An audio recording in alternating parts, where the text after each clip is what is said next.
Geeks coverage of MWC 2015 is powered by ASUS. Hey there, it's Miriam with Mobile Geeks. I'm here at the Samsung booth to give you a bit of a rundown on the Galaxy S6 camera.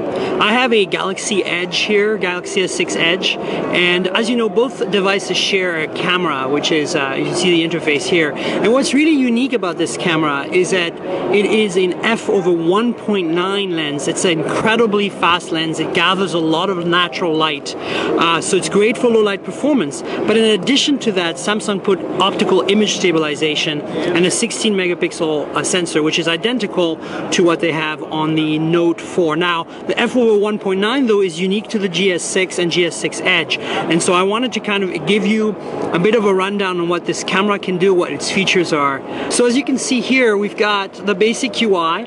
By default, at the highest resolution, this is a 16:9 sensor. So this is right now in 16 megapixel mode. You can see previous photos taken here, the video button, the shutter key, and then the front camera, back camera button. Let me show you that. There we are. And then here we've got the settings button. And it lets you change a bunch of stuff, as you can see here. There is picture size, video. You can go all the way up to Ultra HD, but if you do that, you lose some of the functionality, obviously. And then tracking autofocus. You can turn on visual stabilization if you set it back to full HD. As you can see here, grid lines, location tag, preview pictures. Quick launch is a cool feature. You double tap the home button and it launches.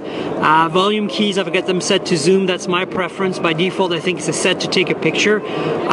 Here you can dismiss this bar to clear up your viewfinder a little bit. This is lets you pick an effect. So here, you know, you've got a whole bunch and you can download. And then here is the HDR button, so you can go on, off. Let me just show you a little bit by tilting. Get auto on and off here, and I like it on off myself by default. You got a timer button. You've got the flash, which is on, off, or auto. I like it on off myself.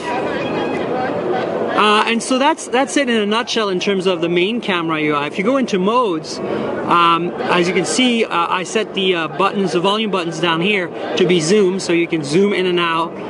If I rock the phone here, you can see that. So mode gives you a choice of modes. You have auto mode, which is kind of the default. Pro mode gives you full manual controls, which is really great. So you can change things like your ISO, your white balance, you know, what kind of you want a manual focus. This is the way to do it. You know, here's your macro shot, so you know you can take a nice close-up of my fingers, and then as you zoom, as you focus outward, you can get infinity, which is great for landscapes. If you don't want any autofocus hunting, this is really great stuff. Here you have the ability to change, you know, so sort of like a style, a bunch of different, oh, I just took a picture, a bunch of different modes here. You can some presets, so you can save those if you want, which is really great. Then what else is there? Exposure, very important, be able to change the exposure dynamically, and it reflects it in real time, so you can actually look at it you know, any way you want, and tells you here where you're at with it. It's a very fine control, which is great. Now back to mode, you get selective focus, you know, tells you here tap an object less than 20 inches away to focus on it, then tap the camera button to take a picture. Lets you refocus after the fact. And then let's see, we've got panorama, of course, lets you take panoramas. The slow motion button, this is for slow motion video recording. As you can see, it's changed to the video camera UI. Fast motion, same thing for fast motion recording. And then virtual shot.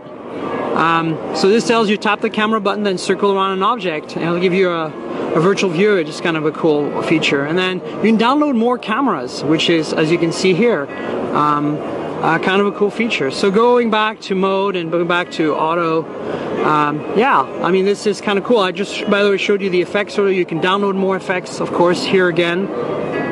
This seems to be set to, the store at least seems to be set to Spanish, I think, or maybe Catalan. Here's the video UI, just so you get a piece. You can pause the video so it doesn't stop it, but actually stopped the recording already, so I'm going to go back. So it's interesting that when you go into video, it starts recording right away. It assumes you really want to get started. Yeah, that's it in a nutshell. I mean, there's no magic revolution here in terms of UI, but what's really important to understand is that this camera is killer. I mean, it has really the specs to die for, and nobody's really done this yet. As you know, Nokia's done some really crazy stuff in the past with a 41 megapixel sensor on the 1020, and that lets you zoom losslessly and stuff. There's none of this here, but this is a much thinner phone. It's a 6.8 millimeter thick phone, and it gives you like some of the best imaging experience, short of like getting a Galaxy K zoom or like a Asus a Zenfone zoom, or you know, there's a bunch of specialized phones out there like the Panasonic CM1. All of these are designed to basically focus on photography. This does not. This is a mainstream phone offering you an incredible imaging experience. Look at how you can track two different faces in real time. Yeah, it's really impressive, and you know, the quality of the shots it captures. Let's take a quick picture here so you can have a look. Is really remarkable. This lady over here taking photos with her iPhone. You can see in low light there's no grain, no noise. You can really see an incredible amount of detail despite the fact that I'm zoom in quite extensively here. So this is what the GS5 offers, you know. Let me show you here. Look at even the fonts in the distance here, and the color quality on those balloons, and they're so far away. It's really remarkable. Notice there's an interesting UI element here. If you swipe this way, you get back to the camera UI. Swipe that way, you get back to the photo browser UI. So that's kind of new and unique. I've never seen that before on a Samsung phone. Anyway, I'm going to stop here. I could go on forever. You know me and cameras. But this is really, really something amazing. And really looking forward to getting my hands, particularly on the Edge, because I think it's a cooler looking phone, but specifically for this camera. Kudos to Samsung for really nailing this. I'm Myriam Joire. Here at Mobile Congress 2015 with Mobile Geek. Stay tuned for more coverage. Cheers.